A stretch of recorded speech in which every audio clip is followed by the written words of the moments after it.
Bonjour, j'espère que vous allez bien. Sur cette chaîne, j'aimerais parler de livres, vous présenter des livres, vous faire découvrir des livres, partager mon intérêt et ma passion pour les livres. Peut-être vous faire redécouvrir des livres que vous avez déjà vus, que vous avez déjà lus,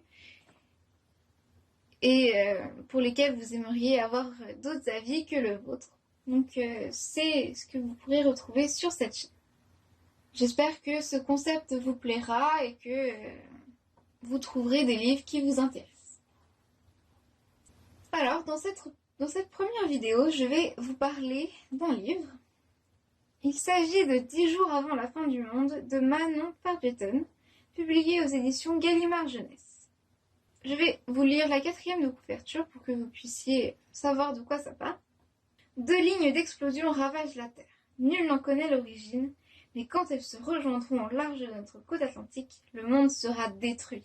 Sur les routes encombrées de fugitifs qui tentent en vain d'échapper au cataclysme, 6 hommes et femmes sont réunis par le destin. Ensemble, ils ont 10 jours à vivre avant la fin du monde. Donc, dans cette histoire, on suit 6 personnages qui ne se connaissent pas au début, mais qui se rencontrent par hasard, comme ça, sur les routes, et qui finissent leur aventure ensemble. Donc, dans cette histoire, comme vous avez pu le comprendre, il s'agit de la fin du monde. Il ne reste que 10 jours avant la fin du monde. Donc c'est tout au long de l'histoire, on se demande ce qui va se passer. Est-ce qu'ils vont survivre? Est-ce qu'ils vont échouer? Est-ce qu'il va se passer quelque chose qui va faire qu'ils ne seront plus là? On n'en sait rien et donc ça donne très envie de continuer le livre. C'est dur d'arrêter de lire. Parce que tant qu'on n'a pas la fin, on s'inquiète pour les personnages, on aimerait être avec eux et les sortir de l'histoire pour les sortir de cette situation, mais on peut pas. Donc jusqu'à la fin, on est dans le livre, on veut continuer.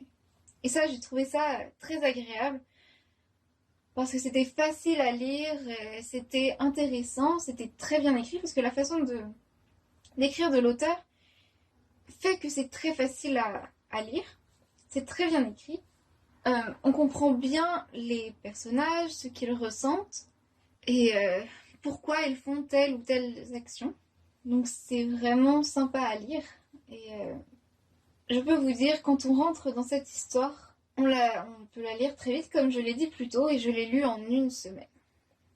Donc malgré les 450 pages, et je peux paraître très gros, mais au final, ça se lit très très vite et...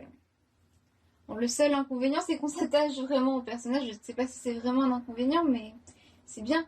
Mais par contre, tout au long de l'histoire, c'est inquiétant.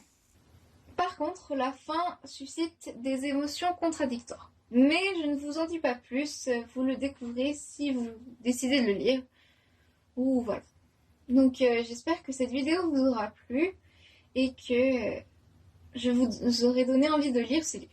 Donc, bonne journée et merci. Abonnez-vous.